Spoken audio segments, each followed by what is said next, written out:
Coming up on WTOP 10 Entertainment News, find out what has gaming enthusiasts so excited this month, which competition show has one of their judges feeling bullied, and what to expect from MTV's Europe Music Awards tonight. You're watching WTOP 10 Entertainment News Live.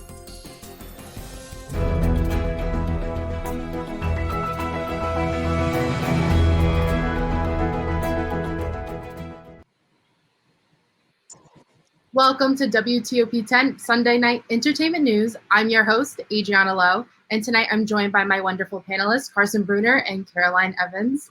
Hello, ladies. Thank you for joining me tonight. I want to first congratulate our projected elected President, Joe Biden, and Vice President, Kamala Harris. Is there anything you guys want to share regarding this election year? If I could make one point, I would just like to say that we have our first female vice president, and I think that is very powerful, and I think we're moving in the right direction. Yes, definitely. This was a stressful year for this election year was very stressful, but it's going to be exciting 4 years. We know that a lot of people want change, and hopefully we can get somewhere in the next 4 years. Yes. I think that it was a really nice way to kind of like cap off almost the end of the year. 2020 has been super overwhelming. So to see people on social media really happy about everything going on, I'm super, super grateful with how things are turning out. Moving on to what's making headlines, can I get a $1,000 for one of the best game show hosts of all time? Alex Trebek, the beloved Jeopardy host, passed away this morning at the age of 80. His battle with stage 4 pancreatic cancer was announced back in March of 2019, and made no plans to retire as he continued hosting his game show. A release statement on the show's Twitter account says, quote, "Jeopardy is saddened to share that Alex Trebek passed away peacefully at home early this morning, surrounded by family and friends," end quote. His passing has brought an outpour of support and kind words from fans all over the world on Twitter. We can all say that he is the true winner of the show, winning the hearts of many viewers and putting smiles on people's faces for 5 decades. Ginny Oswego sends sincere condolences to alum Al Roker as he was recently diagnosed with prostate cancer. The Today Show weatherman announced his departure from the show for a couple of weeks as he will receive surgery to remove his prostate. Roker says that his decision to reveal his diagnosis is due to the startling statistic that 1 in 9 men will be diagnosed with prostate cancer in their lifetime. Roker ended his statement lightheartedly by saying, "You know what? If that's what it takes to get 2020 out, then let's just get it out of the way. Boom, let's just finish it off. I'm ready. How about you?" We wish our alum best health and a speedy recovery. Actor Johnny Depp announced he is stepping down from his role Grindelwald in the Warner Brothers series Fantastic Beasts. Depp wrote in an Instagram, quote, "I wish to let you know that I have been asked to resign by Warner Bros. For my role as Grindelwald in a Fantastic Beasts, and I have respected and agreed to that request," end quote. This announcement comes days after losing his libel case against The Sun, a British tabloid, after publishing an article in 2018 calling Depp an alleged wife-beater. Depp's casting was controversial from the beginning due to domestic violence allegations from his ex-wife Amber Heard. Fantastic Beasts 3 is to premiere in summer of 2020. Gamers around the world are reporting that their spidey senses are tingling before the launch of the new PlayStation 5 on November 12th. The console will be released at the same time as the highly anticipated game, Spider-Man: Miles Morales. There will be many next-gen games also released on launch day. The new console will feature exclusive games, updated graphics, and a brand new controller, while the new interface will now play music from games in your library.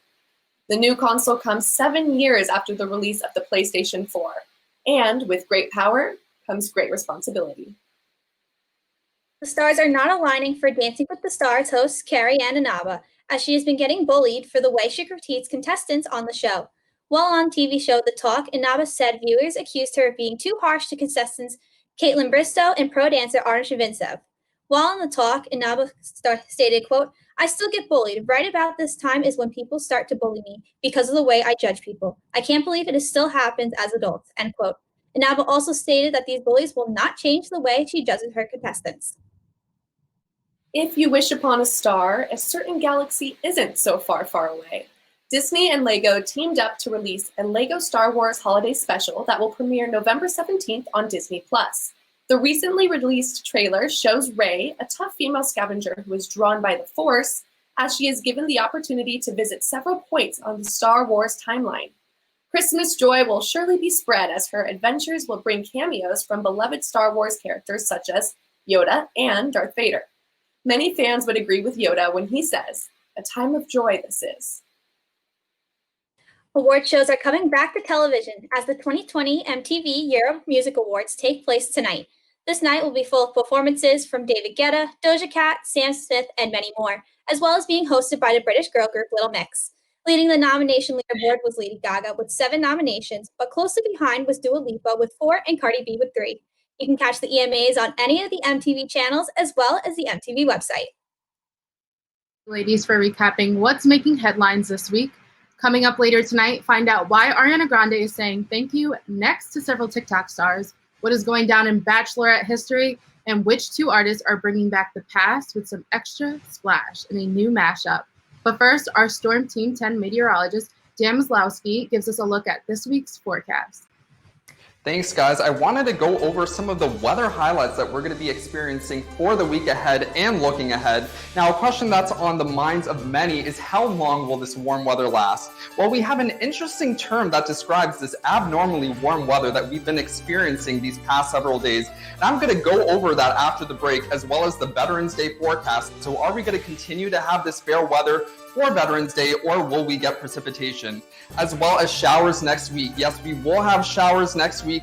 Now, how much precipitation are we going to get, and how many days are we going to get rain? Well, I'm going to be answering all of these questions after the break. Make sure you stay tuned to WTOP 10 Entertainment News.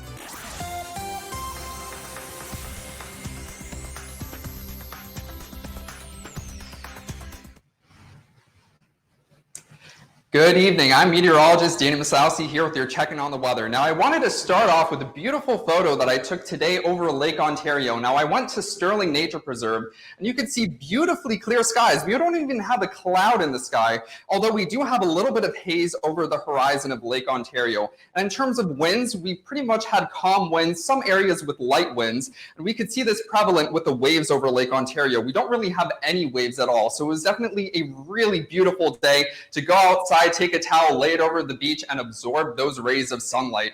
Now, in terms of the warm temperatures that we've been experiencing, there's actually a term for this, and it's called a second summer. Now, many of you may have heard the term Indian summer, but the American Meteorological Society says that this term is discouraged because it is considered a relic of the past and disrespectful of Native American people.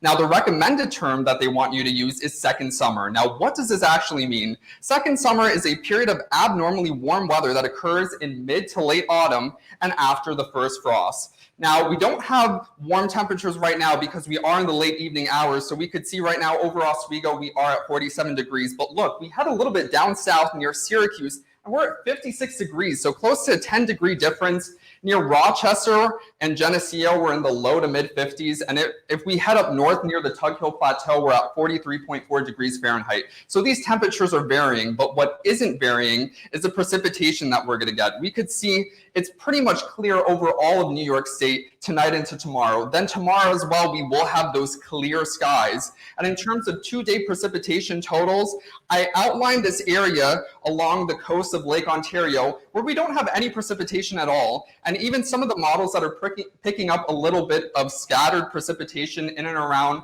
the lower parts of New York State, I think that's just a fluke. We're not going to get any precipitation across the board in New York State. To recap, for tonight, we will have those clear skies as well as winds coming out of the southeast at 5 miles per hour. For your day planner tomorrow, we could see sunny skies throughout the entirety of the day. We will be starting off a little bit cool at 45 degrees, but we're going to be ending off the day at 61 degrees. Now, for the next 7 days, we could see that sunshine. Unfortunately, for Veterans Day, we will have showers with a high of 65 degrees. We get in throughout the week. We start to cool down a little bit. By Sunday, we also have a chance of showers with a high of 55 degrees. You have more entertainment news coming up after the break. Welcome back to Sunday Night Entertainment News. Let's jump right back into it. Ariana Grande is serving more than just looks and vocals as she throws major shade at several TikTok stars. The 27-year-old singer had put several influencers on blast for gathering at the cowboy-themed Saddle Ranch restaurant in Los Angeles, which has become a known hangout spot for TikTokers. Can I get a thank you next? She shared a quote, "We all really need to put on our cowgirl boots and ride a mechanical bull that bad. We all needed that Instagram post that badly," end quote. Grande has taken COVID-19 safety regulations very seriously and encourages fans to do their part and please stay safe. I know a lot of TikTok stars have shared their opinions since her rant, such as Bryce Hall, who believed that this was a marketing strategy for her new album, Positions. Do you believe Ariana was using the situation for promotional material, or is she actually concerned over their behavior? I don't believe that Ariana Grande needs some TikTokers to market herself. She has millions of fans that are waiting for this album all over the world, and I think that he was just being defensive, honestly. Exactly, and it seems like most of Ariana Grande's fans are also like TikTok fans. So if she's gonna choose someone to criticize what they're doing, why choose someone that your fans also enjoys? Like, it just doesn't make sense. If you're gonna pick someone, if this is gonna be a promotional stunt, you know she'll do something better than this. Yeah, I'm on the same page with you guys. If anything, I feel like she's giving them more publicity than the other way around. Like, I don't think she needs TikTok clout. She has the platform. I think that she is like the perfect person to call these people out on, because these are TikTokers. Like, they need to check themselves out for a second. Like, they are in no position to be talking back to an artist who started from the bottom. So, on the same page with you guys. Do you guys think that Ariana was in the wrong for calling them out in this manner? Because I do know that she was sharing these statements and emotions on a podcast. You know, I think that she has a voice, and she has a pretty big voice, so she should use it. These TikTok stars, like you were saying, Adriana, they are new to the game, and the fame has kind of gone to their heads a little bit. And it's the same with Jake Paul and Logan Paul. You know, they thought they were unbeatable, unstoppable, but then, you know, as we have seen, they are no longer. So it's kind of the same deal, I think. Someone who isn't saying thank you next is Bachelorette Claire Crawley.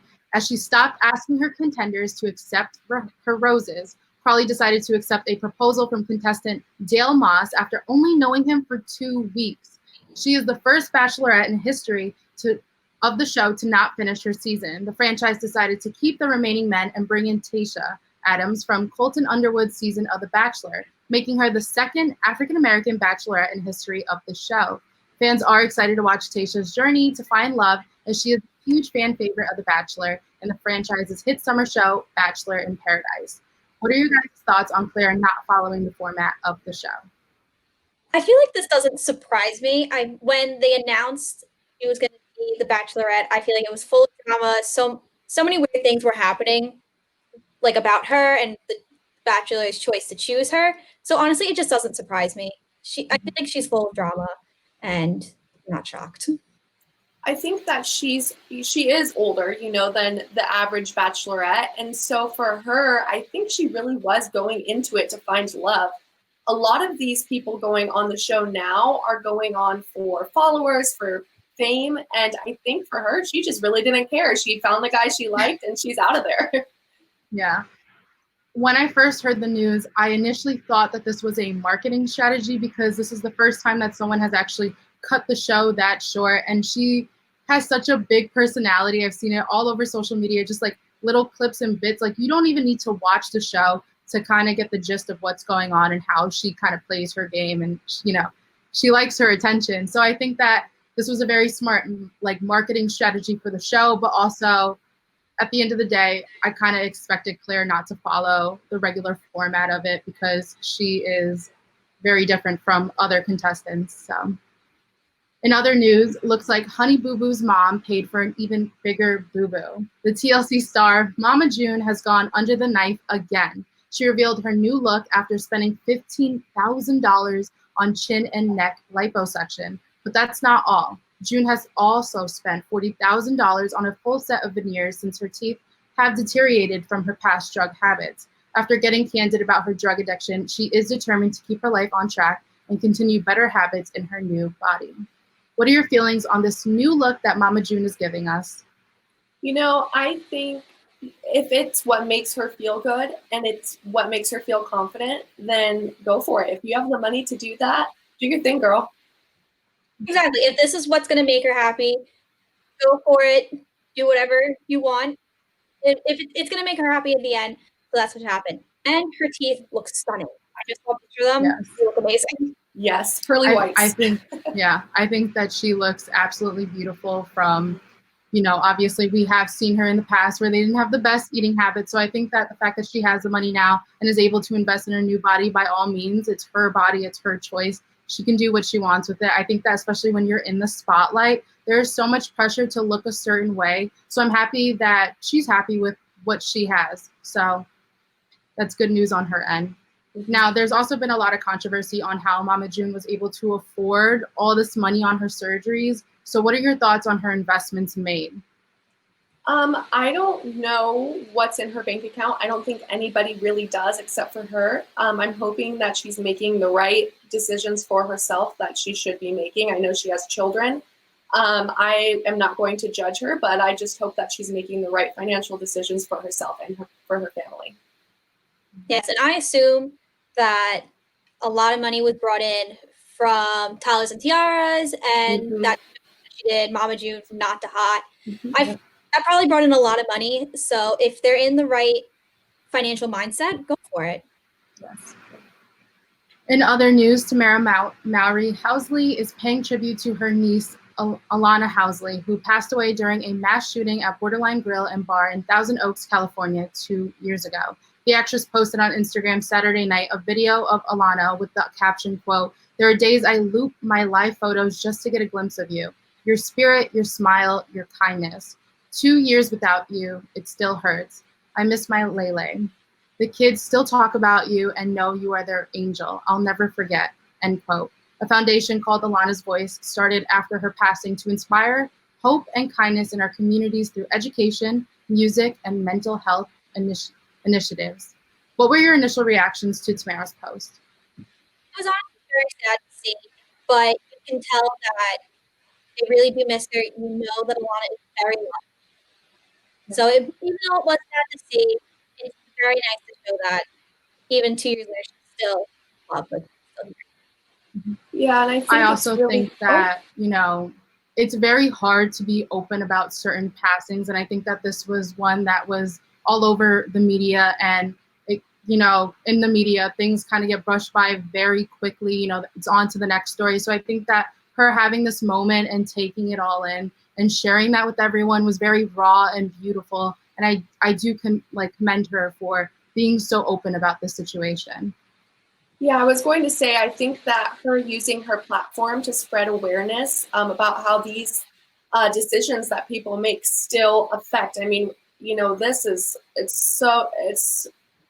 a lot, right? I mean, you never really live down something like this. And for her to share on her huge platform that, hey, my life is still being affected day to day, I think that's very powerful. And a lot of people can relate to that.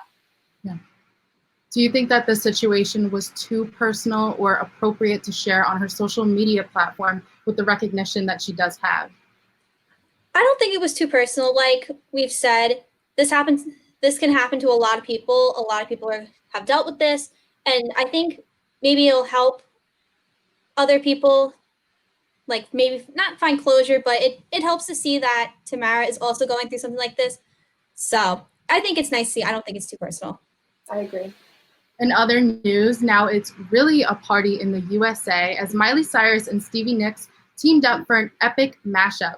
Both artists have joined forces to make a remix to Fleetwood Mac's 1981 classic, The Edge of 17, and Cyrus's most recent track, Midnight Sky, from her upcoming album. Miley took to Instagram to share, quote, "Stevie Nicks has always been my idol and inspiration. It's an honor to now call her my friend and collaborator," end quote. Cyrus's new album, Plastic Hearts, is expected to be released on November 27. How do you guys feel about Miley and Stevie's collaboration? It's everything. I love it so much. I love how Miley is transitioning into more of a rock vibe. I think it suits her very well. And Stevie Nicks is gaining more popularity from TikTok, surprisingly. And I think it's just a really great collaboration. This song's beautiful. Yeah, I also am in love with it. I feel like Miley, she's been in the music industry forever, basically. But I feel like this type of music, like the rock, or I want to describe it, this is Just finding her voice, and I think this is a great way to start off that journey. I'm on the same page with you guys. I think that Miley has been conditioned to always kind of have this image of herself that the media always wants from her, because, you know, she's so well known from Hannah Montana. I think she's finally breaking out of that and expressing her true music passion, which is rock. Like, I didn't know how well she would be as like an actual rock star, but that also goes to show how versatile she is as an artist. So I'm obsessed with this collaboration. Do you guys think that it was a smart move for artists to reinvent older songs with the newer ones? I think it is. I mean, if it's a good song, it could just keep reliving, and I'm all for it. Speaking of epic mashups, Dave Chappelle was able to sum up all of 2020 on SNL. Chappelle hosts the show with a monologue touching on all the lowlights throughout this year, discussing issues such as racism, coronavirus, and the emotional roller coasters many Americans have felt. Chappelle shares, quote, "And I don't hate anybody, I just hate that feeling. That's what I fight. What I suggest you fight. You gotta find a way to live your life. You gotta find a way to forgive each other. You gotta find a way to find joy in your existence in spite of that feeling," end quote. Although some may not agree with everything he has to say, it is definitely worth watching. What are some lines in particular that stuck out to you during his monologue? The line you definitely had just quoted, like, you have to fight. These are a lot of hard topics that he has been bringing up, and I feel like if you want change, you have to fight for it. And he is absolutely right. It's a fight worth fighting, 100%. I think there were a lot of really great, powerful moments. I love how he uses his comedy to throw out some realness. But I do have to say, one of the more lighthearted moments when he was talking about the white people dancing, and he was, it was so funny. I was laughing out loud at that. It's very true. Yeah, I really liked his comedic relief when he was talking about such heavy topics, because I know that it's very hard for comedians to come and like make light of certain things. So I think that he was giving the perfect balance of both. And he was able to share so much history about his ancestors and kind of tie in his own personal experiences with things going on in the world that everyone else must be also facing as well. So I think it was a really nice connection that he made with his audience on the show. Do you guys think that Chappelle should host another episode of SNL in the future? Yeah, I feel like I've seen on social media that people seem to really like him and like how he brought important topics to a lighter note on SNL. So I think that they can bring him back. I think they should. Yeah, I'm here for it. Well, thank you, ladies, so much for sharing the latest news with me and being awesome panelists. Before we go, Dan, can you give us a final weather check? Wanted to go over this again. Now, the 2-day precipitation total. So for the next 2 days, we could see across New York State, we're not really going to get any precipitation at all. I highlighted this region along the coast of Lake Ontario, where we could see pretty much no precipitation at all. And as well as in the lower parts of New York State, that scattered precipitation that we could see, it's just a fluke. We're probably not going to get any precipitation for New York State. So thanks, guys, and back to you. Well, that's all we have for tonight, but make sure to tune in next Sunday for more entertainment news. I'm Adriana Lowe, your host, and I'll see you next weekend.